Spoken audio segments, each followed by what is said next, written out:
മുസ്ലിം league ആരെയാണോ support ചെയ്ത് അവരെ മാത്രമേ ഈ കോൺഗ്രസിന്റെ ഹൈക്കമാൻഡ് മുഖ്യമന്ത്രിയാക്കൂ, അതുകൊണ്ട് തന്നെയാണ് സതീശനായത് എന്ന് ഒരുപാട് പേര് പറയുന്നുണ്ട്.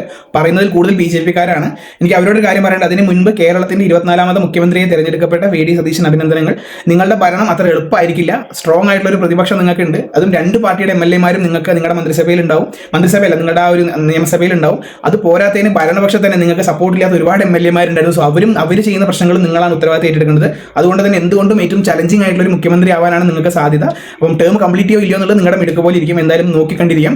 ഇനി എനിക്ക് പറയാനുള്ളത്, ഈ ഫസ്റ്റ് പറഞ്ഞിട്ടില്ല മുസ്ലിം ലീഗിന്റെ സപ്പോർട്ട് ഉള്ളത് കൊണ്ട് മാത്രം അങ്ങനെയാണ് എന്ന് പറയുന്നവർ, ആ പറയുന്ന ആൾക്കാർ ചുമ്മാ നിങ്ങൾ പുറത്തിട്ടിറങ്ങിയിട്ട് കോൺഗ്രസിൽ ആര് മുഖ്യമന്ത്രി ആയിരിക്കണം എന്ന് ആലോചിച്ച് കഴിഞ്ഞാൽ എനിക്ക് ഉറപ്പാണ് ഒരു 80% പേരും പറയുന്ന പേരുകൾ VD സതീശൻ എന്നായിരിക്കും.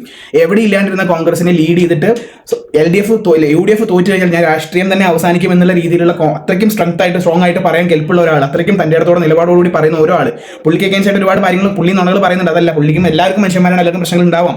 എന്നാലും അത്രയ്ക്കും സ്ട്രോങ് ആയിട്ട് ആ ഒരു ഫുൾ ഉത്തരവാദിത്തം ഏറ്റെടുത്തിട്ട് ഇനിയിപ്പം കോൺഗ്രസ് നിന്ന് പൊട്ടിയിരുന്നെങ്കിൽ അതിന്റെ ഫുൾ പഴിയും പുള്ളിക്ക് കേട്ട് അതിന് പുള്ളി ഇപ്പോൾ MLA ആയിട്ട് പോലും ഉണ്ടാവുമെന്ന് പോലും അറിയില്ലായിരുന്നു.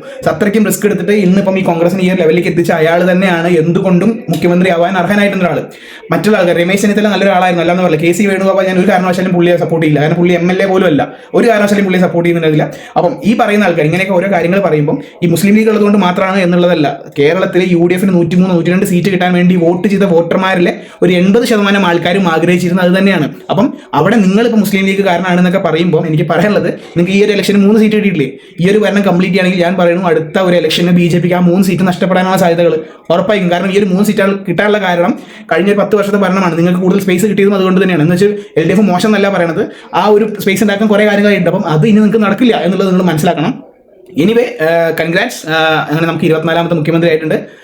എക്സൈറ്റഡ്. എങ്ങനെയാണ് ഭരണം എന്നുണ്ടാവുക എന്നറിയില്ല. പ്രശ്നങ്ങൾ തീർച്ചയായിട്ടും ഞാനത് വീഡിയോയിലൂടെ തന്നെ വന്ന് പറയും. ഇപ്പോൾ കോൺഗ്രസിനെ സപ്പോർട്ട് ചെയ്ത് മാത്രമല്ല പറയുന്നുണ്ടാവുക. So see you soon.